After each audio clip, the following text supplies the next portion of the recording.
Hello, it's Jen, and it's Weaving Wednesday, and I'm sitting here right where I left off last week on this weaving project, which, if I'm being honest, is going a little wonky on me, but I am determined to see it through and to make something interesting out of this fabric when I'm done.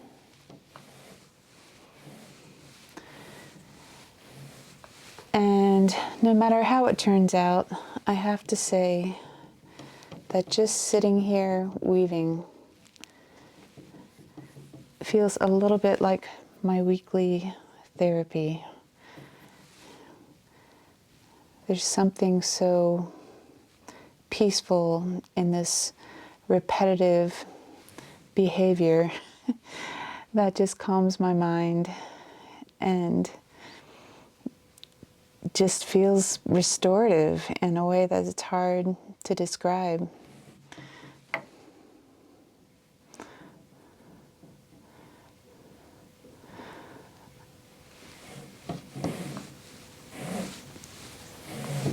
I don't have any, I think it's sort of, I still think it's kind of weird that I'm that I'm talking while I'm weaving instead of just setting it to music, and maybe I won't always do this. You'll have to let me know. Bring the music back. Stop talking. But, which is fine. Totally willing to do that.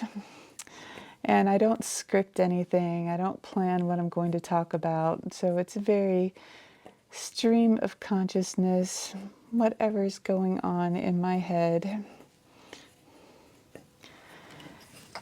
And I guess what's on my mind this week is, I don't know, it's the middle of the week, so I can't say that last week I was feeling a certain way, but maybe over the last, week and a half, I have been feeling really muddled, and it's a lot been my own doing. So, it's pretty frustrating when you make your own life harder. But so the source of a lot of this is deciding that I want to try to make my videos better. I just started filming regularly in March. Well, I started in February and started posting in March. And up until then, I've had my YouTube channel for a long time, but up until then, I wasn't creating content for YouTube. Every so often I would make a pattern and there would just be something in that pattern that was a little different, or that I was worried that it might trip people up, or just be the harder to understand part of the pattern, or the harder to write part of the pattern. So I just wanted to also offer people a visual. So I used my channel that way a lot. I would make videos that people could tune into. Like, I would give them a link to that video if they bought a pattern, and then they could go and look at that video. I called them companion videos. Look at the companion video, and it would just help them navigate a pattern. So that's sort of how I used my channel for the most part. And then I found myself with more time on my hands, and I was like, well, I've always sort of enjoyed making the videos. It feels like another creative process, and I like the idea of offering them up to whoever might enjoy them. It's almost like publishing a book or something, but giving it away. So everyone who wants to read it can read it. So everyone who wants to try out a pattern can try out a pattern, and it's just out there. So that's what I decided to do this year. And I guess I'd been thinking about it towards the end of January. My laptop was so old that I knew it couldn't run Final Cut Pro and just couldn't handle the larger files that I'd be working with making videos. So I got a new computer, new laptop, just for the purpose of making videos. I bought a camera. I spent about a month studying Final Cut Pro, really learning how to use that as a tool, at least well enough to get started.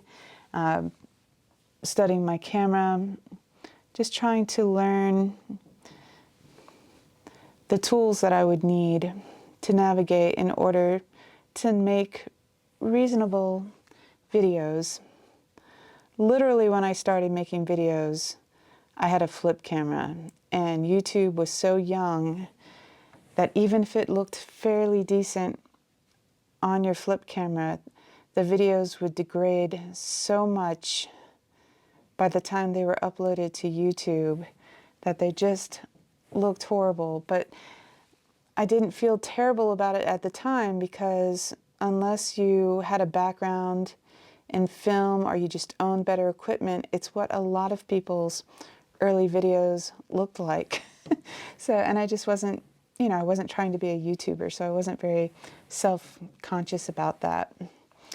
But I thought, well, if I'm going to actually try to make start to finish crochet tutorials, I would like them to look good. So that's been my quest this year. And up until a couple weeks ago, I've been using the auto settings on my camera, and I've been playing around with different backgrounds. I feel like crochet is hard to film because even when you're not trying to, your hands are moving quickly, and the camera, even a smart camera like the one that I have, has trouble deciding what to focus on. And there are just things about it that I find challenging, and I've tried different backgrounds and haven't been happy with the focus, haven't always been happy with the light. I don't have the greatest light in the world in my studio, but the natural light still seems to be better than using any kind of soft box lighting. My camera does do a good job of correcting, auto-correcting for light. But anyway, so about a week and a half ago, I got it in my head that I was going to take off the training wheels, and instead of using Intelligent Auto, I would try the manual settings and learn more about filming. And I did what you do. I watched videos on YouTube. I even watched a couple Skillshare instructors, and just kind of sat with my camera and studied all the different settings and the possibilities, and started playing around with that. And it just wasn't going very well. I love technology, but I don't find it intuitive. I feel I don't know what the right word is. I'm not intimidated by it, but it feels so vast, like there's so much to know and to understand, and I feel like I will always feel like a babe in the woods when it comes to certain things involving technology. So, and certainly filming and editing are among those things. I just find it, I find it enjoyable and another creative art form, and which is why I think that I just am sort of unhappy. Like, I don't film a video and go, oh, that's good enough, and then walk away. I look at it and I think, I want to do better. That could be so much better. How are other people doing this so much better than I am. What do I not know, or what do they know that I don't know, and how do I find that information? So I go down these, I think I go through periods of time, and I think ultimately they're periods of growth where I stop everything and I try to learn, try to figure out more than I currently know. So there are definitely times of growth, but it's also really frustrating. It's like, and I so often feel like things get worse before they get better. I do feel like I succeeded in making my last few videos worse. So well done me. I made them worse than they were, and I might be reverting back to some of my old settings. I think, it falls into that category of I'll never know unless I try if I can make them better, and I just really want to try. So if anyone's listening to this and thinking, I know how to make good videos, you should do this or you should try that, I am happy to receive wisdom and advice from others. I would receive that with joy. So please feel free to share if you have suggestions.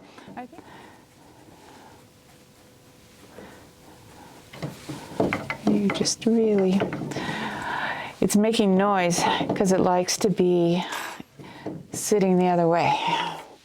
But I like to weave from both directions. Maybe I'll turn it back over. Whoa. This is how it wants to be. I just wanted to start the blue field. This is going to be, this here, let me move you. Whoop. This is what I'm going to consider to be the front side of the purse. So I'm sort of a little more focused on that. And really all I'm weaving right now is just a blue base for the bag. And it's definitely not going to be even on the edges. And I'm just going to need to be okay with that. Some bags are sort of that shape anyway, wide and coming down towards the bottom. So, maybe I will just pretend that this shape was intentional. No one has to know, except for anyone who watches me weave on Wednesdays. Another thing that has been on my mind for the last few weeks is jury duty. When I arrived home from West Virginia, I was in West Virginia spending time with my mother. And when I arrived home, there was a jury summons waiting for me. And I think I'm pretty sure it's my 5th summons in my life. So I feel like I have been summoned quite a few times. But I actually have not been seated on a jury. So I have had to report, but I haven't actually been seated for one reason or another. Reasons I don't necessarily know. And I think, having that summons there, oh, here comes my heat, but I'm just going to let it go.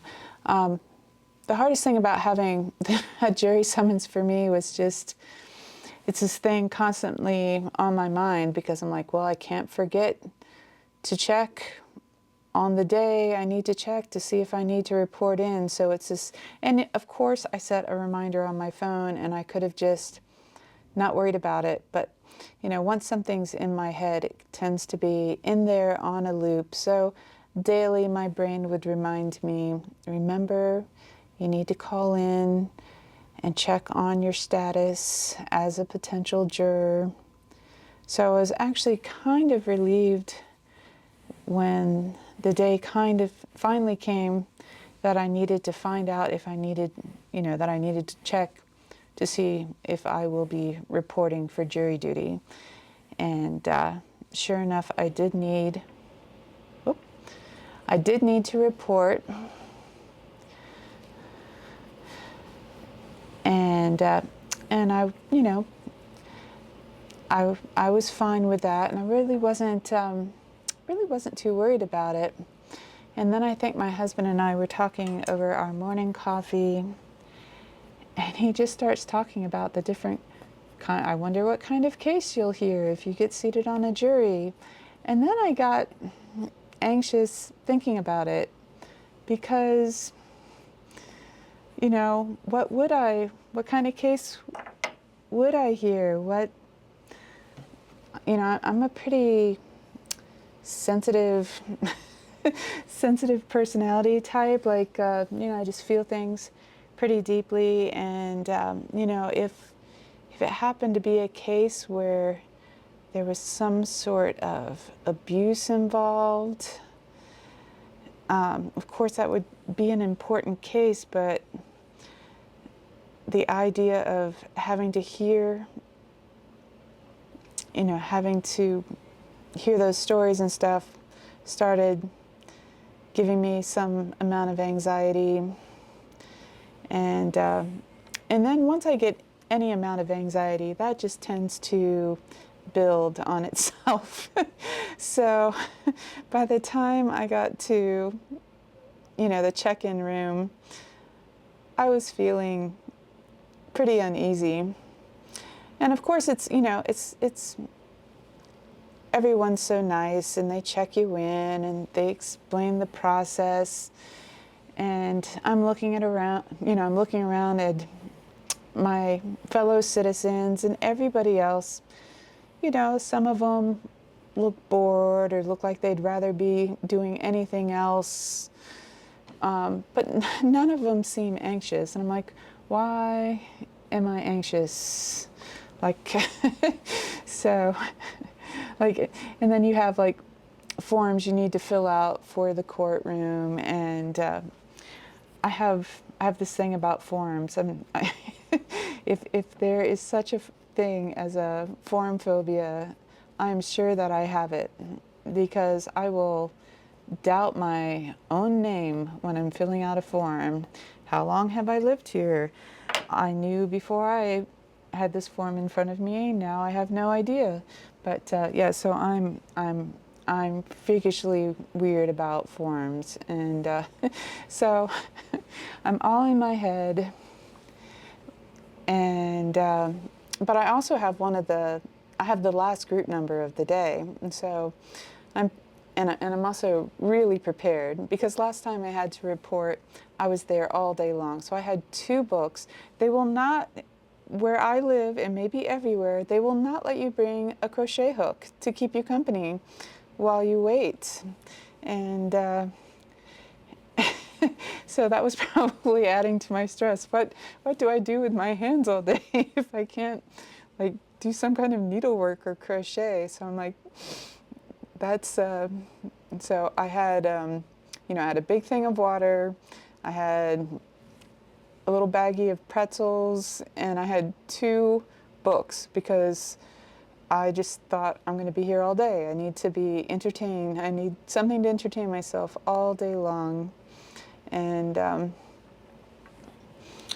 so they start to call the first group of names, and this group is, you know, when they call your name, you say here, and you get up and you go out into the hallway, and there's someone who's going to meet you there. And, you know, I'm assuming that person is going to be walking everyone into the courtroom for jury selection. And I'm really thinking my name's not going to be called, because I'm in this I have this later group number. And but sure enough, towards the end, they call my name. They pronounce it wrong, as but I'm pretty sure it's my name. So I say here, I get up, you know, no one else says here, so it has to be me.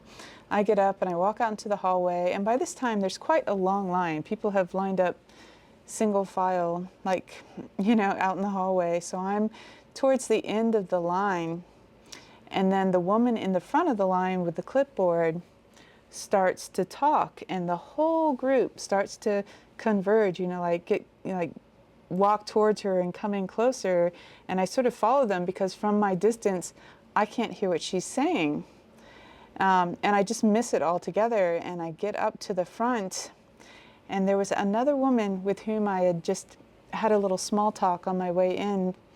And I just kind of said to her, I missed what she said, what's happening?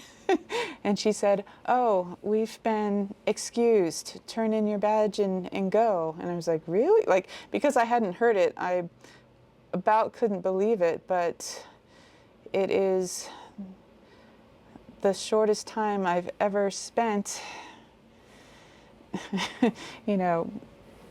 going in for, potential jury duty. I think I was there for maybe an hour, and then I was excused. And that was that. So kind of having jury duty behind me is also giving me this sense of mental freedom. I don't have to think about reporting. I was just assuming that I would be busy on a jury this week, and I'm no longer busy serving on a jury. So I kind of have my life back, my freedom back. But that, while I was confusing myself with my technology, I had my jury duty in the back of my head. And then, because that wasn't quite enough, my back was bugging me. So I was, and my vertigo is not totally gone. So I'm like, I have vertigo, back pain, and my brain is not happy. No, the back pain's going away. The back pain, I think I might have even mentioned last time that I repotted all of my houseplants. And I was quite pleased with myself in the moment because, and I have quite a few, I have quite a few houseplants. So, but the days I was repotting these plants, I was doing a lot of squats, because anytime I was going to take a plant out of an old pot, I knew dirt was going to go flying everywhere, so I would sort of squat over the ground and then stand up from that. And then after I potted the plant in a new pot, I would, squat back down next to my hose and clean off the plant in the pot. And, one of the things, and I was just feeling good about the fact that, I was doing all these squats and my knees were fine and everything. But then, of course, a couple days later, that's the sound my furnace makes when it turns off. But a couple days later, my right lower back was definitely hurting. And now that's getting better. So yes, I come to you today a slightly less frazzled person than I have been since last time I sat here weaving. And, I just need to get out of my own way, I guess. I need to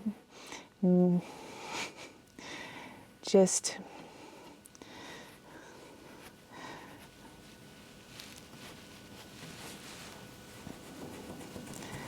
maybe not worry so much about all the little details.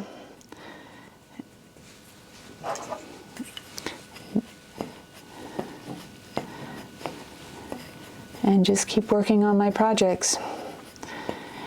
If somehow in the future I miraculously figure out how to make stunning videos, which might be highly doubtful, but if that happened, I could always remake some of the older ones that aren't so great. I hope that they are good enough that if you want to follow a pattern tutorial, you can do so.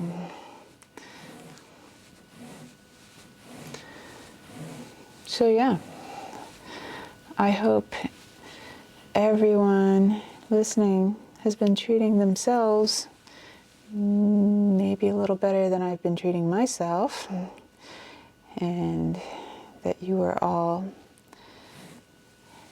in good mental places. So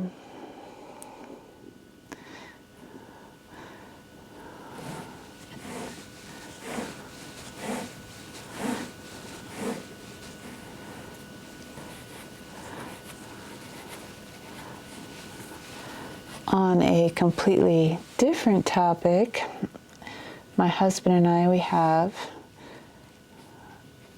some friends in town, and we are going to meet them tonight for Peruvian food. Tucson is actually a great place to live if you love food, because we have food, you know, from all over the world here, and really wonderful offerings. Like, there's so many wonderful restaurants and food trucks to choose from. So I'm really excited to go out for Peruvian food tonight, especially having been in Lima in September. I have it in my head that I really just want to get a nice comforting saltado tonight. My husband will probably get a ceviche, so I will get to taste the ceviche while savoring a saltado, which is kind of like a stir fry. When I was in Lima, I got chicken saltados a couple of times, and it's made with onions and peppers, which are two of my favorite things, in a sauce. And the sauce is very savory, and I believe it's soy based. So definitely some of the Asian influence there. And then served with rice, sometimes also served with potatoes, like rice and potatoes, because they are, it was not unusual to get double carbohydrates. And yeah, so I'm just kind of looking forward to Peruvian food tonight. Well, that is not a lot of weaving, but I may just call it for today. That might be all the weaving I have in me. But we're another inch and a half closer. And before you know it, this will be coming off the loom and turning into the purse it's meant to be. I hope you're enjoying working on your work in progress, and that you're having a really good week this week. Thanks so much for joining me, and I'll see you next time.